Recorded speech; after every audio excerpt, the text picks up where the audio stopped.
নমস্কার, আমি advocate Indrani Saha, West Bengal ল একাডেমির রেক্টর এবং গড়িয়া গণশিক্ষা ও সংস্কৃতি প্রসার সমিতি নামক গভর্নমেন্ট রেজিস্টার্ড যে এনজিও তার সেক্রেটারি। প্রথমেই বলি যে ওয়েস্ট বেঙ্গল ল একাডেমির ইউটিউব চ্যানেলে প্রত্যেককে স্বাগত। যে সমস্ত স্টুডেন্টসরা দেখছো বা যে সমস্ত ভিউয়ার্সরা রয়েছে তাদের জন্য একটি আজকে খুব ইম্পর্টেন্ট বিষয়ে আমার এই ভিডিওটি করতে হচ্ছে। জেনারেলি হয় কি, প্রত্যেকটা স্টুডেন্টই মানে আমরাও যখন ক্লাস 11-12-এ পড়তাম, মেইনলি ক্লাস 12-এর পরে একটা নতুন স্টেজে প্রত্যেকটা স্টুডেন্ট পদার্পণ করে, নতুন একটা পদক্ষেপ নিতে চলে তাদের কেরিয়ারের জন্য। এই সময়টা মানে এই ক্লাস 12-এর পর এটা এমনই একটা সময় যেখানে আমাদের প্রত্যেকেরই আমরা কি কেরিয়ার চুজ করতে চলেছি, আমরা কি কেরিয়ার চুজ করতে পারি, কোন কেরিয়ারটা আমাদের জন্য ফ্রুটফুল হবে, এই সমস্ত বিষয়ে আমাদের অনেক রকম কনফিউশনস থাকে, অনেক রকম চিন্তা ভাবনা থাকে, অনেক টেনশন কাজ করে, একটু ভয় কাজ করে যে আমি কোন প্রফেশনটা চুজ করলে আমার জন্য বেটার হবে, এটসেট্রা এটসেট্রা। তো বিভিন্ন রকম প্রফেশনস তো রয়েইছে। তো আজকে আমি যে প্রফেশনটা নিয়ে একটু ডিটেইলে আলোচনা করব সেটা হচ্ছে লয়ের প্রফেশন, অর্থাৎ এলএলবি কোর্স বা বিএলএলবি কোর্স। তো আজকে সেই সম্পর্কে এই ভিডিওটি আমি তৈরি করছি, এই ভিডিওটি আমার করা, এবং আমি আজকে এই ভিডিওর মাধ্যমে কয়েকটা ছোট ছোট ইনফরমেশন দিতে চাই যে ল পড়ার ফলে তোমাদের কেরিয়ার স্কোপ কি কি থাকতে পারে, কত বছরের সেই কোর্সটা, লয়ের কোর্সটা কত বছরের হয়ে থাকে, কোন ইউনিভার্সিটির আন্ডারে করা যেতে পারে, তার এলিজিবিলিটি কি কি রয়েছে, কিভাবে তাতে অ্যাডমিশন নেওয়া যায়।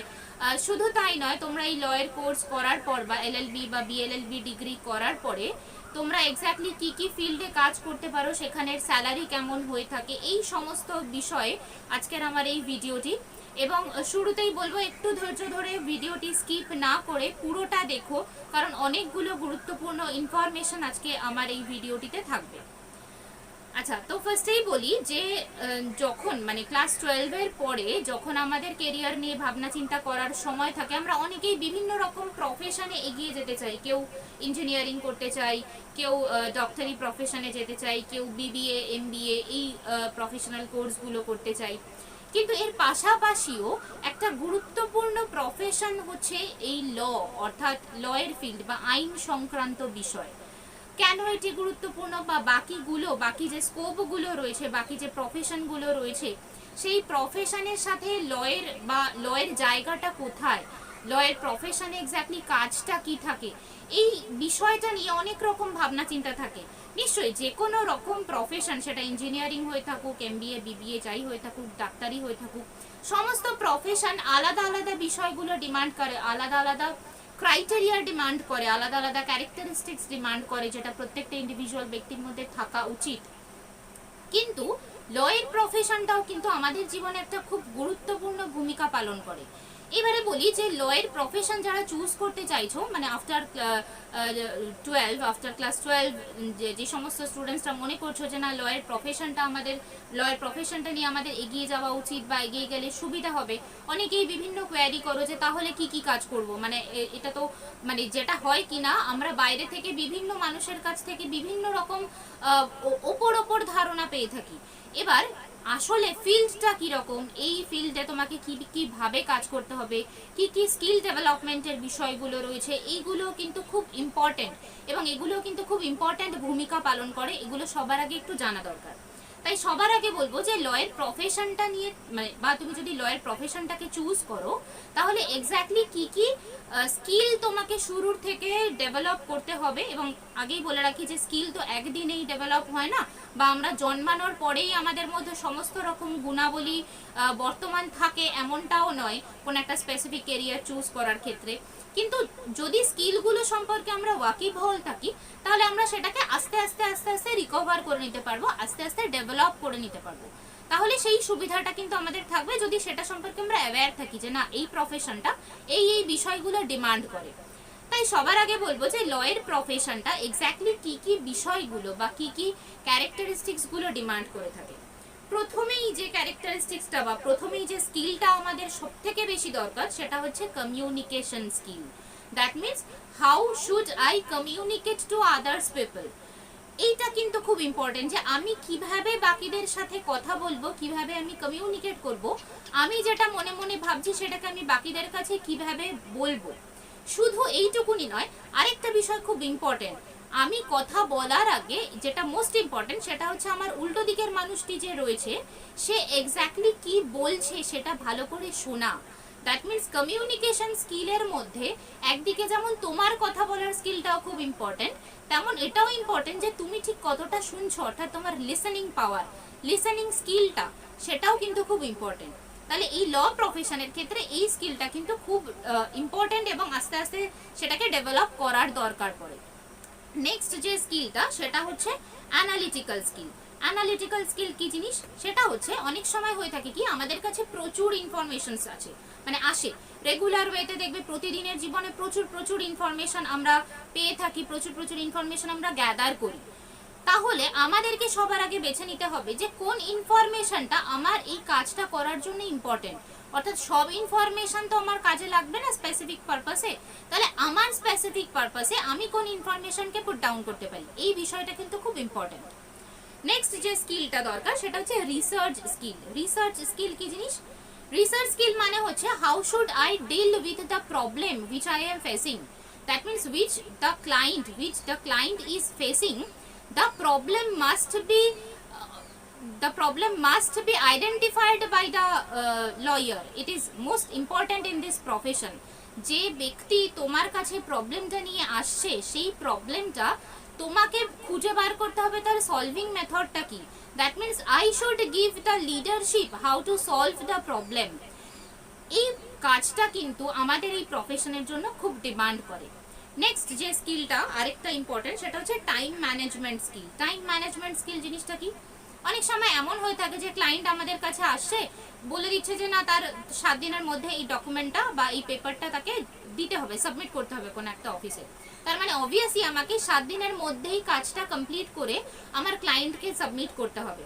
তাহলে এই যে ডেডলাইনের বিষয়টা, যে আমাকে এই সময়টা ম্যানেজ করে নিয়ে তারপরে কাজটা ধরতে হবে বা কাজটা এগোতে হবে, এই বিষয়টাও কিন্তু খুব ইম্পর্টেন্ট। মানে এখানে কোনো লেথার্জির বিষয় নেই যে না আমি আজ করবো না, থাক আমি কাল কাজটা কমপ্লিট করে দেবো।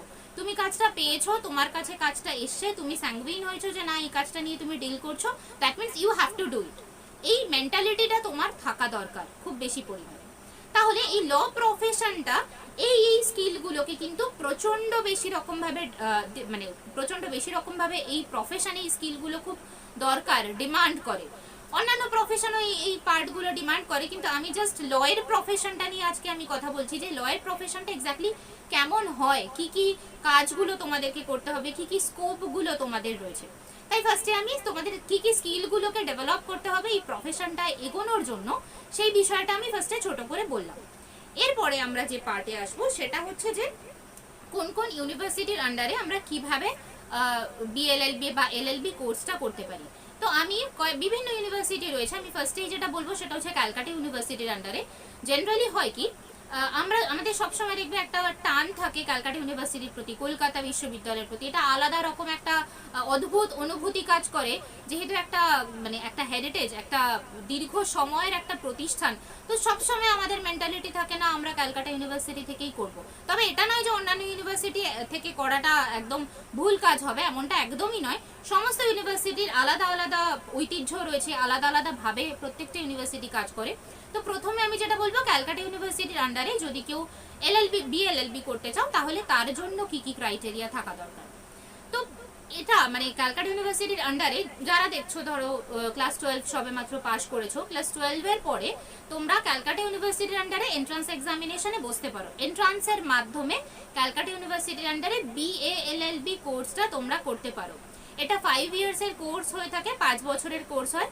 প্রথম 3 বছরে তোমাদের লয়ের যে পেপারগুলো থাকবে সেই লয়ের পেপারের সাথে কিছু কিছু হিউম্যানিটিজের পেপার থাকবে। যেমন ধরো কিছু একটা সাবজেক্ট সোশিওলজির থাকে, কখনো ইকোনমিক্স থাকে, পলিটিক্যাল সায়েন্স থাকে, ইংলিশ থাকে। এই পেপারগুলো কিন্তু থাকে সেমিস্টার বেসিসে। প্রথম 3 বছরে অর্থাৎ প্রথম 6টা সেমিস্টার লয়ের পেপারের সাথে সাথে তোমাদেরকে এই পার্টগুলো কিন্তু দেখতে হবে, হিউম্যানিটিজের সাবজেক্টগুলো কিন্তু পড়তে হবে। তারপরে আফটার 3 ইয়ার্স যখন 4টে করে সাবজেক্ট হয়ে যাচ্ছে তখন কিন্তু সবটা তোমাকে লয়ের পেপারই পড়তে হবে, ঠিক আছে। কিন্তু এইগুলো তো সেমিস্টারের বিষয় বললাম, সেমিস্টারের সিলেবাস বললাম, কিন্তু সবার আগে যেটা দরকার সেটা হচ্ছে এন্ট্রান্সে তোমায় বসতে হবে। এন্ট্রান্সে বসার জন্য কি কি ক্রাইটেরিয়া থাকতে হবে, ক্লাস 12 এর এক্সামে। নমস্কার, প্রত্যেককে স্বাগত আমাদের এই চ্যানেলটির এই প্রোগ্রামটিতে। আশা করছি এই যে অনুষ্ঠানটি আপনারা দেখছেন, এই তথ্য নির্ভর যে অনুষ্ঠানটি আপনারা দেখছেন, পসিবলি প্রত্যেকের যে স্বপ্ন পূরণ, উচ্চ মাধ্যমিকের পর আপনারা কি পেশায় যাবেন সেটা নিয়ে সম্ভবত আপনারা যে কোয়ারিজগুলো করে থাকেন, এই ছোট ভিডিওটির মধ্যে আপনারা কিছুটা একটা ধারণা তৈরি করতে পারছেন বলে আমাদের ধারণা। যেটুকু কারণে আমি এই বিরতিতে এলাম সেটা হচ্ছে, আপনারা জানেন যে উচ্চ মাধ্যমিক বা মাধ্যমিকের যে রেজাল্ট আউট জুলাইয়ের শেষের দিকে হতে পারে।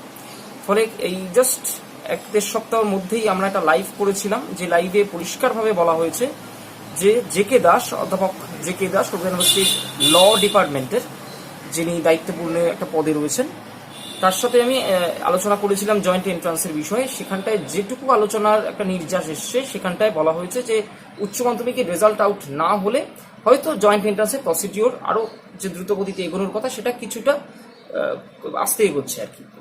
ফলে আমরা এটা এক্সপেক্ট করতে পারি যে যেহেতু জুলাইয়ের লাস্ট উইকের দিকে এইচএস রেজাল্ট আউট হচ্ছে, পসিবলি অগাস্টের এন্ডে অথবা সেপ্টেম্বর অবধি চলে যেতে পারে ল এন্ট্রান্স এক্সাম। ফলে আমরা যেটা এক্সপেক্ট করেছিলাম যে আমাদের ওয়েস্ট বেঙ্গল ল একাডেমিতে আর হয়তো এন্ট্রান্সের স্টুডেন্টদের অ্যালাউ করব না, যদি এখনো কেউ মনে করে থাকেন তাহলে নিশ্চিতভাবে আমাদের সাথে যোগাযোগ করুন। ল জয়েন্ট এন্ট্রান্সের বিষয় প্রত্যেককে আমরা আবার নতুন করে নোটিফাইড করছি, যেহেতু একটু সময় পাওয়া গেছে। ফলে যারা যারা মনে করছেন নিশ্চিতভাবে ল জয়েন্ট এন্ট্রান্সের জন্য ওয়েস্ট বেঙ্গল ল একাডেমি, আপনারা জানেন আপনাদের কাছে খুব আস্থাশীল একটি প্রতিষ্ঠান আইন শিক্ষার, আপনারা নিশ্চিতভাবে আমাদের সাথে যোগাযোগ করতে পারেন। সবাই ভালো থাকবেন, অনুষ্ঠানটা দেখতে থাকবেন। ধন্যবাদ। এক্সামে পাস মার্ক থাকতে হবে এবং অবশ্যই সেটা 45% মার্কস থাকতে হবে জেনারেল ক্যাটাগরি স্টুডেন্টসের জন্য। আর যারা রিজার্ভড ক্যাটাগরি স্টুডেন্টস তাদের জন্য 40% মার্কস থাকতে হবে। তারপরে গিয়ে বিএলএলবি এন্ট্রান্সের জন্য তোমরা অ্যাপিয়ার করতে পারো। ফর্ম ফিল আপ হয়, ফর্ম ফিল আপে তোমাদেরকে এন্ট্রান্স এক্সামিনেশন দিতে হবে। এন্ট্রান্স এক্সামিনেশনের পরে তোমাদের একটা লিস্ট বেরোয়, র্যাঙ্ক অনুযায়ী লিস্ট বেরোয়, কে কেমন কি র্যাঙ্ক করেছো সেই অনুযায়ী লিস্ট আউট হয়, এবং সেই লিস্ট অনুযায়ী মানে তোমাদের র্যাঙ্ক বেসিসে তারপরে ক্যালকাটা ইউনিভার্সিটির অ্যাফিলিয়েটেড যে কলেজেসগুলো রয়েছে, কিছু সরকারি কলেজ রয়েছে, কিছু প্রাইভেট কলেজ রয়েছে, সেই কলেজগুলোতে তোমাদেরকে অ্যাডমিশন নিতে হবে। ঠিক আছে, এইটা গেল ক্যালকাটা ইউনিভার্সিটির আন্ডারে 5 ইয়ার্সের কোর্স। এছাড়াও অন্যান্য ইউনিভার্সিটির আন্ডারেও কিন্তু বিএ এলএলবি বা এলএলবি ডিগ্রিটা করা যেতে পারে। যেমন রয়েছে বিদ্যাসাগর ইউনিভার্সিটি, সেখানে 3 ইয়ার্স কোর্সও রয়েছে, 5 ইয়ার্স কোর্সও রয়েছে। 3 ইয়ার্স কোর্স কারা করতে পারো? যারা কিনা গ্র্যাজুয়েশন অলরেডি কমপ্লিট করেছো। তো যারা গ্র্যাজুয়েশন কমপ্লিট করেছো তাদের জন্য 5 বছরের কোর্স করার দরকার থাকে না, যেহেতু অলরেডি তোমাদের কাছে বিএ এর ডিগ্রিটা আছে। তো ওই জন্য তোমরা শুধু এলএলবি ডিগ্রিটা করতে পারো ল এর জন্য। তো 3 বছরের যে কোর্সগুলো থাকে সেই কোর্সগুলোতে কিন্তু তোমার শুধুমাত্র ল এর পেপারগুলো পড়তে হয় সেমিস্টারে। ঠিক আছে, এবং যেখানে বিদ্যাসাগর ইউনিভার্সিটির আন্ডারে বা ওয়েস্ট বেঙ্গল স্টেট ইউনিভার্সিটি এগুলোর আন্ডারে যে 3 বছরের কোর্সগুলো রয়েছে সেই কোর্সগুলোতে কিন্তু আলাদা করে এন্ট্রান্স টেস্ট হয় না, ডিরেক্ট অ্যাডমিশন হয়ে যায় কলেজগুলোতে। কিন্তু 5 ইয়ার্সের যে কোর্সগুলো থাকে সেখানে কিন্তু অ্যাডমিশন এন্ট্রান্স টেস্ট হয়ে থাকে, ক্ল্যাট হয়ে থাকে বা অন্যান্য এন্ট্রান্স টেস্ট হয়ে থাকে। এন্ট্রান্সের মাধ্যমে তোমাদেরকে সেই কলেজে অ্যাডমিশন নিতে হবে, যেমনটা ক্যালকাটা ইউনিভার্সিটির প্রসিডিওরে আমি অলরেডি বললাম। ঠিক আছে, তাহলে বোঝা গেল 3 বছরের যে লয়ের কোর্সগুলো হয় সেখানে কিন্তু শুধুমাত্র লয়ের পেপারগুলো থাকে। আর ক্যালকাটা ইউনিভার্সিটির আন্ডারে লয়ের পেপারও থাকছে, এবং যেহেতু 5 বছরের কোর্স লয়ের পেপারও থাকছে, এবং হিউম্যানিটিজের পেপারগুলো বা সোশ্যাল সায়েন্সের পেপারগুলো কিন্তু থাকছে সেমিস্টারে। কিন্তু এই সব কিছুর আগে যেটা তোমাদেরকে করতে হবে সেটা হচ্ছে এন্ট্রান্স এক্সামিনেশনে ভালোভাবে পাস করতে হবে, এবং র্যাঙ্কটা চেষ্টা করবে যেন একটু ওপরের দিকে থাকে। তাহলে সুবিধাটা হয় কি, যে গভর্নমেন্ট কলেজগুলোতে তোমরা ইজিলি চান্স পেয়ে যাবে, প্রাইভেট কলেজে যেতে হবে না। কিছুই না, ডিগ্রি তো ক্যালকাটা ইউনিভার্সিটির দেয়, তবে প্রাইভেট কলেজগুলোতে ফি স্ট্রাকচারটা অনেকটা বেশি থাকে, গভর্নমেন্ট কলেজে কিন্তু সেই ফি স্ট্রাকচারটা অতটা বেশি থাকে না। এটাই যা ডিফারেন্স, বাকি আর কোনো ডিফারেন্স নেই সরকারি কলেজ আর প্রাইভেট কলেজের মধ্যে। কারণ ডিগ্রি কিন্তু ক্যালকাটা ইউনিভার্সিটি দেবে, কোনো স্পেসিফিক কলেজ দেবে না। ঠিক আছে, তো এটা আমি সিলেবাস আর তোমার এই বিষয়টা নিয়ে বললাম যে কোন কোন ইউনিভার্সিটির আন্ডারে কি কি করা যেতে পারে। এইবারে বলি যে যেটার জন্য তোমরা এতক্ষণ ধরে আমার ভিডিওটি শুনছো, যে ল পড়লে কি কি সুবিধা থাকতে পারে, আমরা কোন কোন ফিল্ডে কাজ করতে পারি, বা লয়ের স্কোপ কি কি রয়েছে। অধীর আগ্রহে যে ইনফরমেশনটার জন্য তোমরা ওয়েট করে রয়েছো, এখন সেই ইনফরমেশনটা আমি অবভিয়াসলি বলছি। সেটা হচ্ছে এক্স্যাক্টলি আমরা ল পড়ে কি কি করতে পারি। এখনো পর্যন্ত ভাবলেও খুব অবাক লাগে, সোসাইটি অনেক এগিয়ে গেছে, অনেক মডার্ন হয়ে গেছে, কিন্তু তারপরেও রিসেন্টলি আমার সাথে আমার এক স্টুডেন্টের কথা হয়েছিল, ফোনেই কথা হচ্ছিল, এবং সেই মেয়েটি বলছিল যে ম্যাম ল পড়ে আমরা এক্স্যাক্টলি কি করতে পারি, কারণ আশেপাশের অনেক লোকজন তো বলছে যে ল পড়ে সেই বসে থাকতে হবে, কোনো কাজবাজ পাওয়া যায় না, ইনকামের কোনো সিকিউরিটি নেই, ইত্যাদি ইত্যাদি বিভিন্ন রকম কথাবার্তা শুনছিলাম। তাহলে এক্স্যাক্টলি ল পড়ে করবোটা কি, মানে এখন যে আমি চেষ্টা করছি যে যাতে আমি ক্যালকাটা ইউনিভার্সিটির আন্ডারে এন্ট্রান্সে ভালোভাবে র্যাঙ্ক করতে পারি, তাহলে ল পড়ে আমার লাভটা কি হবে, মানে এত টাকা খরচ করে আমি যদি ল পড়ছি, একটা কেরিয়ার অপশন চুজ করছি, কিন্তু তার যদি স্কোপটাই খুব লিমিটেড হয়ে থাকে, তাহলে আমি ওটা নিয়ে কি কাজ করব। এই ধরনের বিভিন্ন প্রশ্ন, বিভিন্ন কনফিউশন স্টুডেন্টসদের মনে অবশ্যই থাকে, এবং থাকাটাই খুব স্বাভাবিক, যেহেতু এই ফিল্ডটা সম্পর্কে অনেক মানুষেরই অনেক রকম মানে বাস্তবসম্মত অনেক ধারণা নেই বা ধারণার অভাব রয়েছে। তো সেই অভাবগুলো আমি একটু একটু করে পূরণ করার চেষ্টা করি। প্রথমেই বলবো যে কাজগুলো আমরা করতে পারি, সেটা হচ্ছে আমরা ইন্ডিভিজুয়াল ওয়েতে কোর্টে প্র্যাকটিস করতে পারি। কোর্টে আমরা কাজ করতে পারি, যেমন ধরো যেটাকে আমরা প্র্যাকটিসিং লাইফ বলে থাকি, সিভিল ল নিয়ে আমরা প্র্যাকটিস করতে পারি, ক্রিমিনাল ল নিয়ে আমরা প্র্যাকটিস করতে পারি, ঠিক আছে। এর পাশাপাশি আমরা বিভিন্ন এক্সামের মাধ্যমে কিন্তু গভর্নমেন্ট জবসের জন্য অ্যাপ্লাই করতে পারি, যেটা অনেকের কাছে এটা নিয়ে ধোঁয়াশা তৈরি হয়। পাবলিক সার্ভিস কমিশনের আন্ডারে যে গভর্নমেন্ট জবসগুলোর জন্য রিক্রুটমেন্ট হয়, সেই এক্সামগুলো কিন্তু আমরা অবশ্যই দিতে পারি। এবং খুব ইম্পর্টেন্ট যেটা কিনা জুডিশিয়ারি, তো জুডিশিয়ারির জন্য কিন্তু আমরা পড়াশোনা করতে পারি লয়ের পর, মানে after 5 years or after 3 years আমি জুডিশিয়ারির এক্সামেও কিন্তু বসতে পারি, সেই স্কোপটাও আমার কাছে রয়েছে। তার মানে একাধারে অন্যান্য গভর্নমেন্ট জবসগুলো যেমন থাকছে, তেমন জুডিশিয়ারিটাও থাকছে। এইগুলো তো হলো আমরা মোটামুটি যারা লয়ের ফিল্ডে একটু দৌড়াদৌড়ি করি, মোটামুটি আমরা এইটুকুনি সম্পর্কে জানি। এছাড়াও আরো বিভিন্ন কাজ আমরা করতে পারি, জানলে অবাক লাগবে যখন আমি পুরো বিষয়টা বলবো। বর্তমান দিনে আমরা সবাই জানি হিউম্যান রাইটস নিয়ে প্রচুর পরিমাণে কাজ হয়ে থাকে, ঠিক আছে। প্রতিনিয়ত প্রতিদিন আমাদের বিভিন্ন রকম রাইটস হ্যাম্পার হচ্ছে, বিভিন্ন মানে যারা মানে হিউম্যানসদের প্রচুর পরিমাণে রাইটসগুলো ইনফ্রিঞ্জ করা হয়। তো সেইগুলো নিয়েও যারা কিনা এই প্রবলেমগুলো ফেস করছে, যে সমস্ত ইন্ডিভিজুয়াল ব্যক্তিরা, তাদের হয়ে আমরা মুভ করতে পারি। That means human rights lawyer হিসাবেও কিন্তু আমরা নিজেদেরকে এস্টাবলিশ করতে পারি। ইন্টারন্যাশনাল ল নিয়ে কাজ করতে পারি, বিভিন্ন ইন্টারন্যাশনাল ট্রিটিসগুলো যে হয়ে থাকে, চুক্তিগুলো যেগুলো হয়ে থাকে বিভিন্ন দেশের সাথে, বিভিন্ন দেশের স্টেট ভার্সেস স্টেটস যে চুক্তিগুলো হয়ে থাকে, যে কন্ট্রাক্টগুলো হয়ে থাকে, তো ইন্টারন্যাশনাল ল নিয়েও কিন্তু আমরা যথেষ্ট পরিমাণে কাজ করতে পারি, সেটা নিয়েও কিন্তু যথেষ্ট স্কোপ রয়েছে আমাদের দেশে। এছাড়াও অ্যাডমিনিস্ট্রেটিভ ল, সেটা নিয়েও কিন্তু আমরা কাজ করতে পারি। কি জিনিস অ্যাডমিনিস্ট্রেটিভ ল? দেখবে অনেক সময় হয় কি, গভর্নমেন্ট সেক্টরের সাথে বা গভর্নমেন্ট অফিসিয়ালসের সাথে ইন্ডিভিজুয়াল ব্যক্তিদের কোনো না কোনো রকম হয়তো কোনো গন্ডগোল হলো, ইন্ডিভিজুয়াল ব্যক্তি কোনো মনে করছে, বা আমরা ধরো মনে করছি, কোনো সাধারণ মানুষ ধরো মনে করছে গভর্নমেন্ট আমাকে এই সুবিধা দিচ্ছে না, বা গভর্নমেন্টের এই পজিশন হোল্ড করে রয়েছে, এই ব্যক্তি আমাকে এই ধরনের সুযোগ দিচ্ছে না, বরং আমার রাইটসটাকে ভায়োলেট করছে, আমার রাইটসটাকে ইনফ্রিঞ্জ করছে। এই ধরনের যে কেসগুলো হয়ে থাকে, এইগুলোর জন্য যে লটা অ্যাপ্লাই করা হয়ে থাকে তাকে বলা হয়ে থাকে অ্যাডমিনিস্ট্রেটিভ ল। তো আমরা কিন্তু অ্যাজ আ লয়ার অ্যাডমিনিস্ট্রেটিভ ল নিয়েও কাজ করতে পারি। That means we can do as well as other professions or other field, and we can do also this administrative law, or we can also take the scope of administrative lawyer। এই কাজটাও কিন্তু আমরা করতে পারি, ঠিক আছে। এছাড়াও রয়েছে লেবার ল নিয়ে আমরা কাজ করতে পারি। আমরা জানি যে আমাদের মানে যে ইন্ডাস্ট্রিগুলো রয়েছে, সেই ইন্ডাস্ট্রিগুলোকে চালনা করার জন্য কিন্তু অনেক রকম আইন দরকার হয়, অনেক রকম রুলস অ্যান্ড রেগুলেশনস দরকার হয়। তো সেই লেবার ল নিয়েও কিন্তু আমরা কাজ করতে পারি, ইন্ডাস্ট্রিয়াল ল নিয়েও কিন্তু আমরা কাজ করতে পারি। এছাড়াও বিভিন্ন কর্পোরেট হাউসেস, মানে বিভিন্ন কোম্পানিগুলো রয়েছে, বিভিন্ন কোম্পানিগুলোতে দেখবে প্রচুর পরিমাণে লিগাল অ্যাডভাইজারের জন্য অ্যাপয়েন্টমেন্ট হয়ে থাকে। মানে বিভিন্ন যে কর্পোরেট হাউসগুলো রয়েছে, বিভিন্ন যে কোম্পানিগুলো রয়েছে, যে কোনো লিগাল ইস্যুসগুলোকে সলভ করার জন্য সেই কোম্পানির অনেক লয়ারকে হায়ার করা হয়ে থাকে, অনেক লিগাল অ্যাডভাইজারকে হায়ার করা হয়ে থাকে, লিগাল ইস্যুগুলো নিয়ে যাতে তারা ডিল করতে পারে। তো এই বিষয়গুলো নিয়েও কিন্তু আমরা ডিল করতে পারি, এই বিষয়গুলো নিয়েও কিন্তু আমরা কাজ করতে পারি কোম্পানি ল নিয়ে, ঠিক আছে, যেটার কিনা অনেকটা স্কোপ রয়েছে। কারণ মানে জাস্ট আমি স্যালারির কয়েকটা বিষয় বলি, ল অফিসার হিসাবে বা লিগাল ম্যানেজার হিসাবে, লিগাল ম্যানেজারের পোস্ট যদি আমরা হোল্ড করতে পারি, তো স্যালারি হিসাবে আমরা কিন্তু পেতে পারি 8 লাখ পার অ্যানাম, এটা লিগাল ম্যানেজারের ক্ষেত্রে বললাম। ল অফিসারের ক্ষেত্রে 6.5 লাখ পার অ্যানাম, এই ধরনের স্যালারি কিন্তু আমরা পেয়ে থাকি।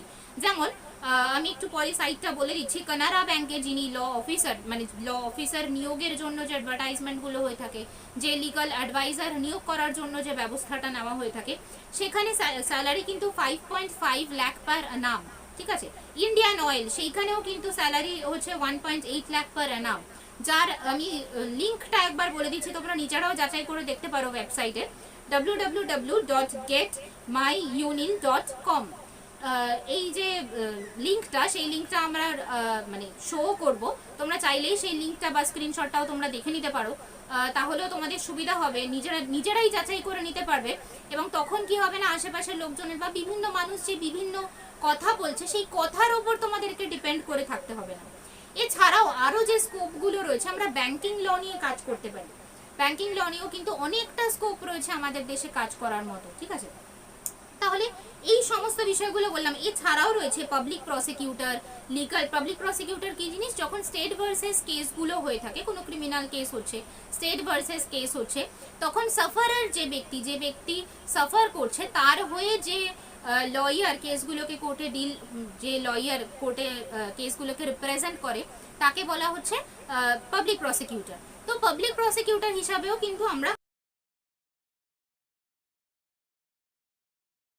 স্কোপ নিয়ে আমরা আলোচনা করলাম, বা অনেকগুলো স্কোপ আমি বললাম যে লয়ের প্রফেশনে আমরা এক্স্যাক্টলি কি কি কাজগুলো করতে পারি। একদিকে দেখো ইন্ডিভিজুয়াল ওয়ার্কটাও আমরা যেমন করতে পারছি, সেই অপশনটাও আমাদের কাছে খোলা থাকছে। তেমন আমরা কোনো কোম্পানিতে জব করতে পারছি, কোনো পাবলিক সার্ভিস কমিশনের আন্ডারে যে এক্সামগুলো হচ্ছে গভর্নমেন্ট সার্ভিসের জন্য, আমরা সেইগুলোও দিতে পারছি। প্লাস ট্যাক্সেশন, যেটা কিনা খুব ইম্পর্টেন্ট আজকালকার দিনে, ট্যাক্সেশন ল নিয়েও কিন্তু আমরা কাজ করতে পারছি। তাহলে বোঝাই যাচ্ছে লয়ের স্কোপটা কিন্তু এইটুকুনি নয় যেটা বাইরে থেকে দেখে আমাদের মনে হয়। সাধারণ মানুষের কাছে শুধুমাত্র একটাই ধারণা থাকে যে তুমি ল পড়েছো, আচ্ছা তার মানে কোর্টে গিয়ে তোমাকে একদম ডিরেক্ট ওয়েতে প্র্যাকটিস করতে হবে। শুধু এইটুকুনিতেই কিন্তু আজকালকার দিনে ল প্রফেশনটা থেমে থাকে না। এছাড়াও আরো একটা গুরুত্বপূর্ণ সোর্স আমি বলবো, মানে গুরুত্বপূর্ণ স্কোপ আমি বলবো, যেটা হচ্ছে তুমি ল পড়ার পরে যখন এলএলএম করতে পারছো, এলএলএম করার পরে অর্থাৎ লয়ের মাস্টার ডিগ্রি যখন তুমি করতে পারছো, তখন কিন্তু প্রফেসর হয়েও তুমি কোনো কলেজে জয়েন করতে পারছো, ইন্ডিভিজুয়ালিও কিন্তু তুমি স্টুডেন্টসদেরকে পড়াতে পারছো, এই স্কোপটাও কিন্তু রয়েছে। তাহলে বোঝা গেল সব স্কোপটাই, সমস্ত রকম স্কোপের বিষয়টাই আমি আলোচনা করলাম। তবে এটার মানে একটা বিষয় কিন্তু খুব ভালোভাবে মাথায় রাখতে হবে, এই প্রফেশনগুলো বা এই স্কোপগুলোকে তুমি তখনই অ্যাপ্লাই করতে পারবে যখন কিনা পড়াশোনাটাকে তুমি খুব সিরিয়াসলি নিয়েছো। শুধুমাত্র মুখস্থ করে পরীক্ষায় পাশ করার জন্য না পড়ে তোমরা যদি এই বিষয়টাকে সম্পূর্ণভাবে আত্মস্থ করো, সাবজেক্টগুলোকে যদি ভালো করে বোঝো, তাহলে কিন্তু বিষয়টা তোমাদের কাছে অনেকটা বেশি ক্লিয়ার হবে এবং অ্যাপ্লিকেশনের জায়গাটাও কিন্তু অনেকটা বেশি ব্রড হবে তোমাদের জন্য, যেটা আমরা ওয়েস্ট বেঙ্গল ল একাডেমি স্টুডেন্টসদের জন্য করে থাকি।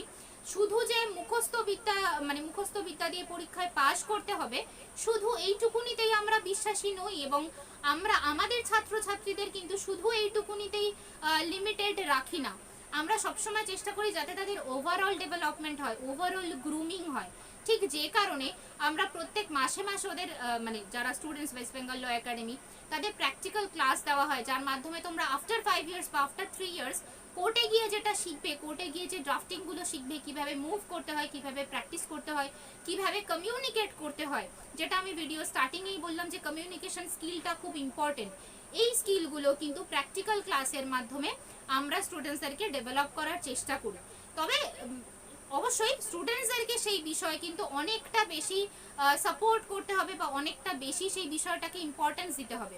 কারণ যদি তোমরা এটা মনে করে থাকো একদম প্রফেশনে স্টার্টিং এই যে পরীক্ষায় পাশ করছি, দারুণ নাম্বার পেয়ে যাচ্ছি, 60% অ্যাবভ নাম্বার হয়ে যাচ্ছে, আমি বিশাল কিছু দারুণ র্যাঙ্ক করে ফেলেছি, এইটা কিন্তু শুধুমাত্র এইটুকুনি কিন্তু ইম্পর্টেন্ট নয় এই প্রফেশনে দাঁড়ানোর জন্য বা এই প্রফেশনে শাইন করার জন্য।